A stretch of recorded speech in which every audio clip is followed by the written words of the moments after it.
আসসালামু আলাইকুম, স্বাগত জানাচ্ছি আইকিউ বক্সে নতুন আরেকটি ভিডিওতে। আজকে আমরা ক্যানন M50 Mark II ক্যামেরার ফুল রিভিউ দেওয়ার চেষ্টা করব এবং জানাবো এর খুঁটিনাটি বিষয়গুলো, যাতে করে যারা একদম নতুন এই ক্যামেরাটাকে ব্যবহার করবেন কিভাবে এবং এই ক্যামেরাটা কেন নেবেন, কারা নেবেন এবং কোথা থেকে নেবেন, এটা আসলে কি নেওয়া উচিত হবে কিনা, এই সকল বিষয় নিয়ে আমরা খুঁটিনাটি আলোচনা করব আজকের এই ভিডিওতে। সো চলুন আমরা আজকে ভিডিওর মূল অংশে চলে যাই।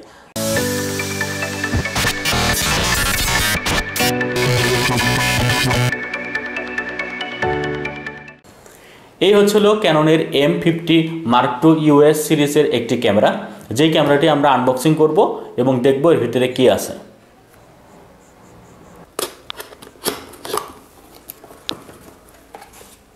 বক্স খুলতেই প্রথমে পেয়ে গেলাম পাওয়ার অ্যাডাপ্টার এবং সাথে একটি চার্জিং কেবল, যা দিয়ে আমরা খুব সহজেই ক্যামেরার ব্যাটারিকে চার্জ দিতে পারব।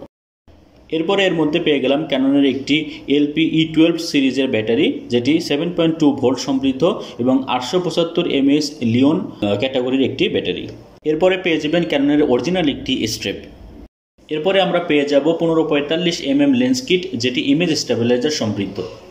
এরপরে আমরা পেয়ে যাব কাঙ্ক্ষিত US M50 Mark II এর বডি, যার সাথে থাকতেছে DJI 8 ইমেজ প্রসেসর এবং শক্তিশালী ক্যানন CMOS সেন্সর। এছাড়াও এতে থাকছে 2.36 m dot OLED electronic view finder এবং 3 ইঞ্চি 1.0.4 m dot very angle touch screen. So এবার আমরা দেখে নেব কিভাবে ক্যামেরার বেসিক অ্যাসেম্বলিটা করে, অর্থাৎ এখানে কিভাবে এই ক্যামেরার সাথে এই মাউন্টটাকে বা কিটটাকে আমরা কিভাবে এখানে ফিট করে সেটা আমরা শিখে নেব। তারপরে এখানে আমাদের ব্যাটারি লাগাতে হবে, মেমোরি কার্ড ইনসার্ট করতে হবে এবং এরপরে এটা কিভাবে অন করে চালু করে বেসিকটা আমরা দেখে নেব। প্রথমত ক্যামেরার ফ্রন্ট সাইডে এখানে দেখবেন একটি সাদা অংশ আছে আর এখানে একটি চিপের মতো একটু অংশ আছে। আর এই কিট বা লেন্সে আপনারা যদি খেয়াল করেন এখানে দেখতে পারবেন একটা চিপ এর মতো অংশ আছে, যেটা এই চিপের অংশের সাথে লেগে যাবে আর এখানে সাদা অংশের সাথে লেগে যাবে। সুতরাং আমরা এই সাদা অংশের সাথে এর বিপরীত চিপের বিপরীত অংশটাকে সুন্দর করে ধরে আমরা জাস্ট এখানে সেট হয়ে গেলে ডান দিকে একটু ঘুরেলেই দেখবেন যে একটা সাউন্ড হয়ে যাবে। আমি যদি আরেকবার দেখাই, যদি আমরা খুলতে চাই তাহলে এর ডান সাইডে EOS লেখার ডান সাইডে উপরে দেখবেন একটি বাটন আছে, এই বাটনটাতে ক্লিক করে ধরে বাম দিকে জাস্ট একটা আঙ্গুল দিয়ে আমরা এটাকে চাপ দিয়ে ধরবো, ধরে কিট লেন্সটাকে আমরা বাম দিকে হালকা একটু, দেখতে পেলেন কি সুন্দরভাবে ঘুরে ফেললাম। আবার যদি আমরা এটা লাগাতে চাই তাহলে আমরা ঠিক এটাতে সুন্দরভাবে সেট করে জাস্ট সেট করা অবস্থায় আমরা যদি এটাকে ডান দিকে পুশ করি তাহলে দেখবেন অটোমেটিক্যালি এটা লেগে যাবে। জাস্ট দেখেন, আমরা যদি এটা সুন্দরভাবে সেট করে ডান দিকে আমরা একটু ঘুরাই, একটা সাউন্ড হবে। এই সাউন্ড হওয়া মানে ক্যামেরার এই কিট লেন্সটা আমাদের লেগে গেছে। এরপরে হচ্ছিলো এর উপরে একটি কাভার শেল দেওয়া আছে। এই কাভার শেলটাকে আমরা জাস্ট সিম্পলি 2 আঙ্গুল দিয়ে এভাবে চাপ দেব, চাপ দিয়ে এটা টান দেব, টান দিলে এটা খুলে যাবে। আবার যদি আমরা লাগাতে চাই তাহলে এই কাভার শেলটার এই জায়গাটাতে 2 আঙ্গুল দিয়ে চাপ দিব, দিয়ে আমরা জাস্ট সিম্পলি এখানে সেট করে ছেড়ে দেব, এটা লেগে যাবে। এটা আমরা খুলে ফেললাম। এরপরে আমরা যদি ক্যামেরাটাকে সেট করতে চাই অর্থাৎ লেন্সটাকে জুম করতে চাই তাহলে আমাদের এখানে একটি দেখেন সুইচ আছে। এই সুইচটাকে সামান্য একটু আমরা সামনের দিকে, এখানে এই সুইচটাতে আমরা সামান্য একটু উপরের দিকে টেনে ধরবো, টেনে ধরে আমরা এটাকে কী করবো, এরকম করব, ডান দিকে সরিয়ে দেব। ডান দিকে সরিয়ে দিলে আমাদের লেন্সটি প্রপারভাবে আমরা সেট করতে পারবো। তা আবার যদি আমরা এটা ভিতরে ঢুকাতে চাই তাহলে আমাদের যে সুইচটা আছে এই সুইচটাকে নিচে উপরের দিকে একটু চাপ দেব, চাপ দিয়ে ধরে আমরা বাম দিকে ঘোরাবো, তাহলে আমাদের লেন্সটা আবার ভিতরে ঢুকে যাবে। আমরা আবার যদি লেন্সটাকে আবার প্রিপেয়ার করতে চাই ভিডিও করার জন্য বা শ্যুট করার জন্য, তাহলে সুইচটাকে উপরের দিকে আমরা চাপ দিব, দিয়ে আমরা ডান দিকে ঘোরাবো। ডান দিকে ঘোরালে আমাদের এটা ভিডিও বা ক্যামেরার জন্য প্রস্তুত। এরপরে যে কাজটা করতে হবে, একদম পিছন সাইডে এখানে দেখেন একটি অ্যারো চিহ্ন দেওয়া আছে ওপেন করার জন্য, এটা হচ্ছিল ব্যাটারি। দেখেন এখানে এখন ব্যাটারি নাই, আমরা যদি ব্যাটারি পুশ করতে চাই, এবার আমরা ব্যাটারি পুশ করব। ব্যাটারি পুশ করার জন্য আমাদের খেয়াল রাখতে হবে যে এখানে যে ক্লিপটা আছে একটু দেখে দিতে হবে। এরপরে হচ্ছে ব্যাটারি একটি অ্যারো চিহ্ন আছে, অ্যারো চিহ্নটা একদম ক্যামেরা লেন্সের সামনের দিকে হবে। দেখেন এভাবে আমরা এটা ঢুকিয়ে দেব, ঢুকিয়ে দিয়ে হালকা একটু চাপ দিলে এখানে একটি লক আছে, লকটি লেগে যাবে। তারপর আমরা এটা আবার লাগিয়ে দিয়ে এটা পিছনের দিকে ঠেলা দেব। খোলার সময় সামনের দিকে পুশ করব, আর যখন আমরা লাগিয়ে দেব তখন পিছনের দিকে পুশ করব। অন অফ বাটন আছে, আমরা যদি এটা সিম্পলি সামনের দিকে দিই তাহলে এটা আমাদের অন হয়ে যাবে, অফ হয়ে যাবে, আর যদি আমরা পিছনের দিকে দিই তাহলে এটা অন হয়ে যাবে।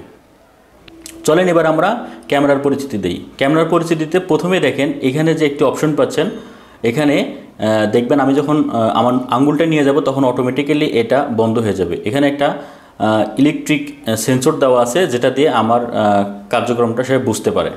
খুব সুন্দর একটি ইলেকট্রিক সেন্সর দেওয়া আছে। প্রথমত আমরা যদি উপরে থেকে আসি, দেখেন এখানে বিভিন্ন ধরনের মুড দেওয়া আছে, যেই মুডগুলো আমরা বিভিন্ন কাজে ব্যবহার করতে পারবো। যেমন এখানে আছে video mode, TV mode, AV mode, picture mode, auto focus mode, SCN mood.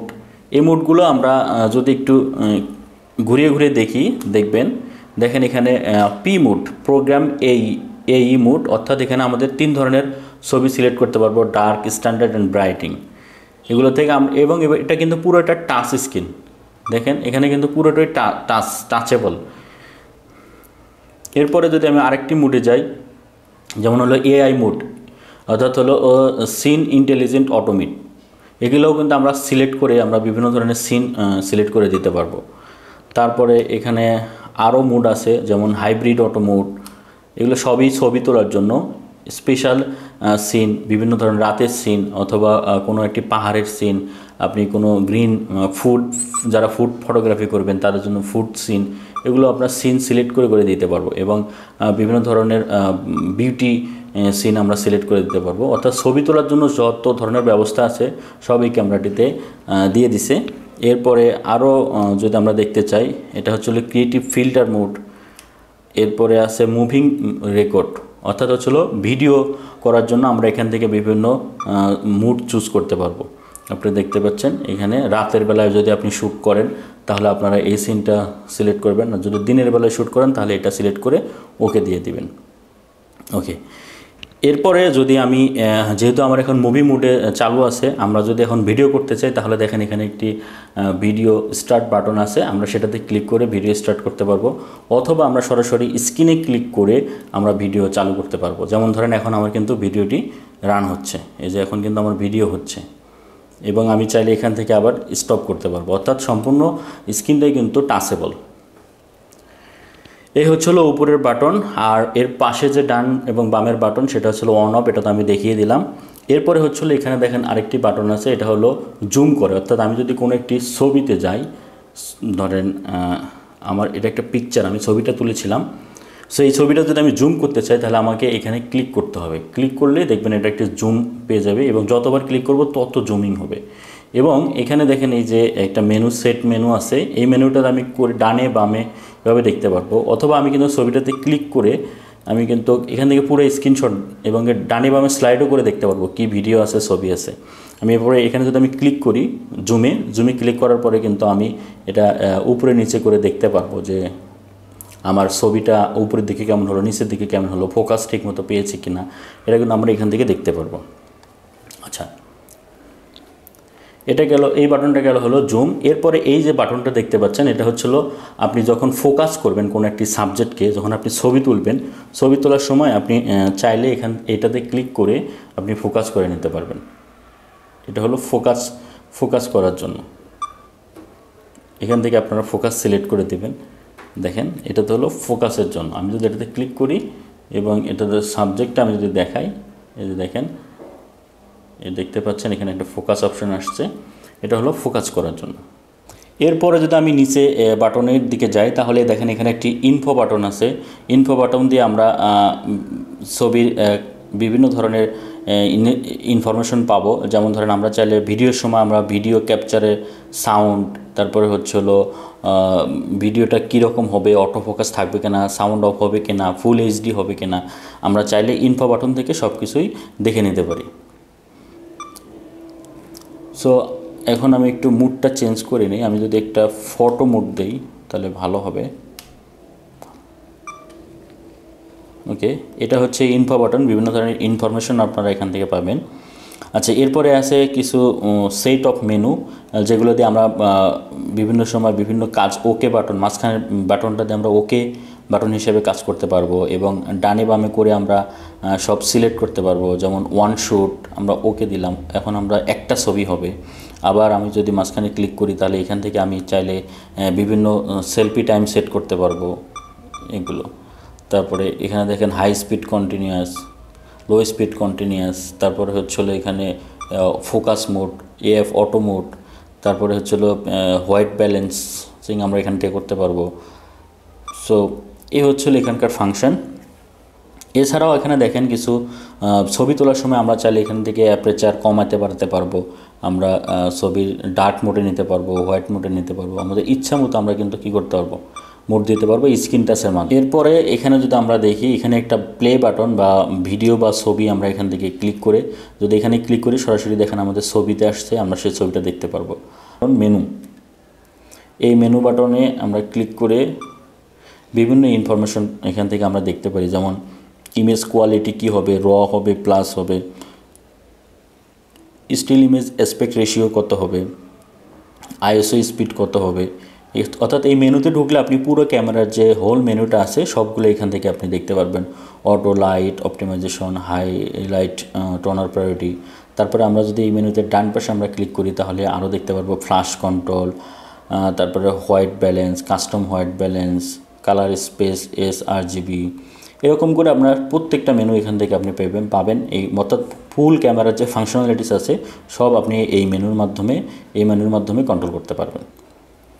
আপনারা দেখেন এখানে আমি কিছু ছবি তুলেছি কসমেটিক্সের, এই ক্যামেরার যে ডিফল্ট যে লেন্সটা আমাদেরকে দিছে সেই লেন্স দিয়ে।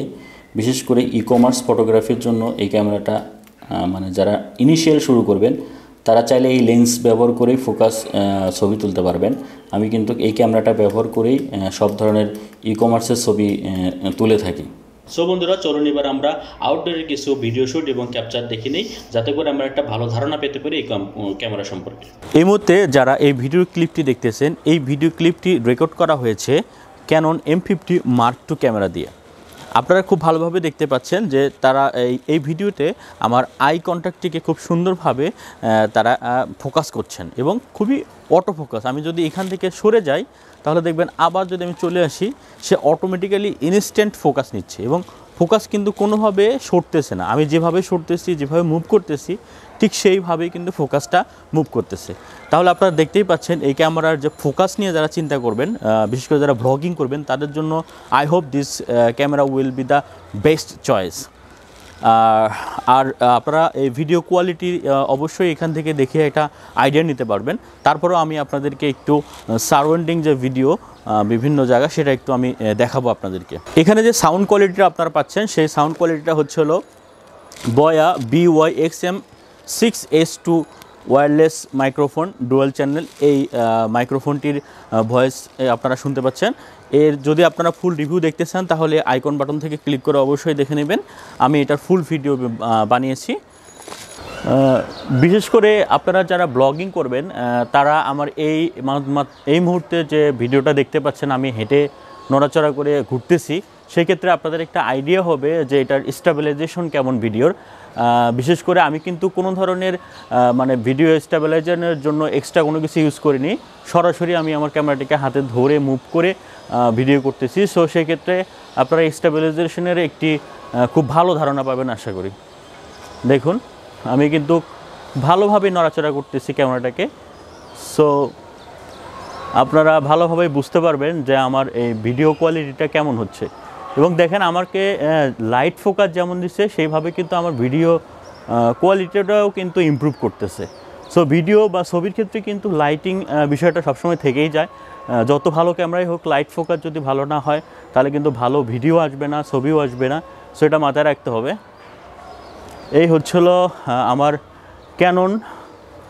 Canon M50 Mark II video ক্যামেরার মিররলেস ক্যামেরার একটা হচ্ছিল রিভিউ, বা যেটা দিয়ে আপনারা বুঝতে পারবেন যে হচ্ছিল এটার ভিডিও ক্যাপচার কোয়ালিটিটা কেমন হয়। এবার আমি যে ভিডিওটা করতেছি দেখেন দূরের ক্যাপচার করলে দূরে কীরকম ক্লিয়ার আসে সেটার একটি ধারণা বা আইডিয়া আপনারা এখান থেকে পেয়ে যাবেন আশা করি। দেখতে পাচ্ছেন আমি খুব দূরে ভিডিও করতেছি। আমি এখান থেকে পাশের একটি ছাদে প্রায় 200 মিটার দূরের একটি ছাদের আমি এখন একটি জুম করব, জুম করে আপনাকে আইডিয়া দেওয়ার চেষ্টা করব যে আসলে কেমন ক্লিয়ার আসতে পারে। দেখেন আমি এখান থেকে দূরে একটি পাশের ছাদের গাছের আমি একটু জুম করলাম, দেখেন কীরকম ক্লিয়ার আসে। এটা ফুল জুম, এখান থেকে একটা আইডিয়া পাবেন।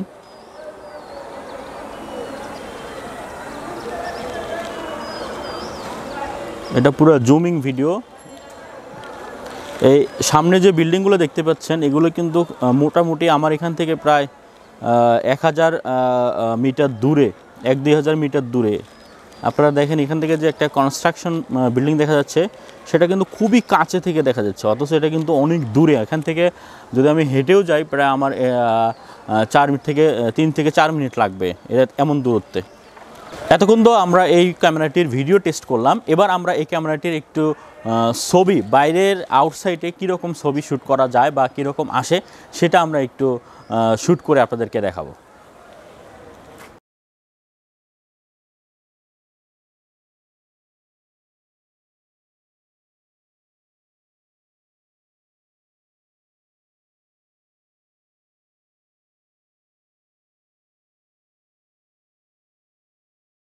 এখন চলুন, এখন এই ক্যামেরা সম্বন্ধে কিছু প্রশ্নের উত্তর। প্রথমত, এই ক্যামেরাটা কারা কিনবেন এবং কি কি পারপাসের জন্য কিনবেন? এই ক্যামেরাটা তারা কিনতে পারেন যারা ই-কমার্স ব্যবসায়ী বা হচ্ছিল ক্ষুদ্র প্রোডাক্ট ফটোগ্রাফি করবেন, ইনহাউস প্রোডাক্ট ফটোগ্রাফি করবেন, তাদের জন্য এটা পারফেক্ট। তারপরে 2 নম্বর, যদি কেউ ফটোগ্রাফি শিখতে চান, বাইরে ফটোগ্রাফি করবেন এবং সবেমাত্র শুরু করতেছেন, তারা এই ক্যামেরাটা নিয়ে শুরু করতে পারেন। যখন আপনাদের হাত পাকা হয়ে যাবে তখন আপনারা এই লেন্স বা কিটটাকে পরিবর্তন করে বড় লেন্স বা কিট ব্যবহার করে আপনার প্রয়োজন মতো আপনি ফটোগ্রাফিতে এই ক্যামেরাটি ইউজ করতে পারবেন। দ্বিতীয়ত, এরপরে আসেন যারা হচ্ছিল tech related channel already belong করেন বা করতে চাচ্ছেন, তারা এই ভিডিওটি কিনতে পারেন, তাদের জন্য একটি বেস্ট সাজেশন হবে। তারপরে যারা ব্লগিং করতে চান তাদের জন্য এই ক্যামেরাটি একদম একটি পারফেক্ট একটি চয়েস হবে। কারণ হচ্ছিল এটা যে অটো ফোকাস আছে, তাদের এই অটো ফোকাসটা নিয়ে কোনো ধরনের চিন্তা করতে হবে না। আর এই ক্যামেরাটি হচ্ছিল যেহেতু একটি মিররলেস ক্যামেরার সুবিধা আপনারা অবশ্যই জানেন। সো এটাতে ভিডিও কোয়ালিটি অনেক হাই কোয়ালিটি আপনারা পাবেন, 4K ভিডিও শ্যুট করতে পারবেন। সুতরাং যারা ব্লগিং করেন তাদের জন্য এটা একটি বেস্ট ক্যামেরা। এছাড়াও এতে যেহেতু একটি ফোল্ডেবল আপনি স্ক্রিন পাচ্ছেন, যেটা হচ্ছিল আপনি ভিডিও করার ক্ষেত্রে অনেক সুবিধা দিবে আপনাকে, অর্থাৎ আপনি সামনে থেকে ব্লগিং করতে পারবেন, দেখতে পারবেন আপনার ভিডিওটাকে। সো এটা তাদের জন্যও বেস্ট। আমি ওভারঅল বলবো যারাই হলো কন্টেন্ট ক্রিয়েটর বা ভিডিও রিলেটেড বা যে কোনো ধরনের ব্লগিং করতে চান তাদের জন্য এটা একটি বেস্ট অপশন হবে আমি মনে করি। আর আমি পার্সোনালি ব্যবহার করি Sony ZV-1।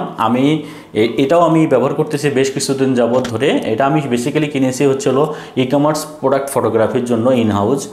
So in-house product ফটোগ্রাফির জন্য ছোটোখাটো যে কোনো কসমেটিক্স কিংবা আপনার ই-কমার্সের বিভিন্ন পোশাক, এটা দিয়ে আপনি খুব সহজে সুন্দর সেট আপ করতে পারবেন। এবার আসি এটার দামের কথা।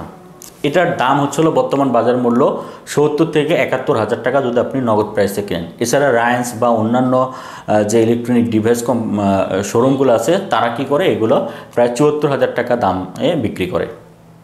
এই প্রোডাক্টটি আপনি বিভিন্ন অনলাইনে রায়ান্স থেকেও কিনতে পারেন, অথবা চাইলে আপনি IDB ভবন থেকেও কিনতে পারেন। IDB ভবনে আমি আমার পরিচিত এক দোকানদার IDB ভবন থেকে আমি কিনেছি। সো আপনারা চাইলে সেখান থেকেও কিনতে পারেন এই ক্যামেরাটি। এই ক্যামেরাটির ওভারঅল মার্কিং যদি আপনারা দিতে বলেন, আমি 10-এর মধ্যে এবং বাজেটের কথা চিন্তা করে এবং এর সব দিকের ক্যামেরার লেন্স এবং ভিডিও যে quality, voice quality, photography quality সব দিক থেকে আমি বলবো যে এটা বাজেটের দিক থেকে শুরু করে 10-এ 10 পাওয়ার যোগ্যতা রাখে। সো আজকের এই ভিডিওটি কেমন লাগলো অবশ্যই আমাকে কমেন্ট করে জানাবেন। আর যদি কোনো কিছু জানার থাকে স্পেশালি এই ভিডিও ক্যামেরা সম্পর্কে, তাহলে অবশ্যই আমাকে কমেন্ট করে জানাবেন, আমি উত্তর দেওয়ার চেষ্টা করব।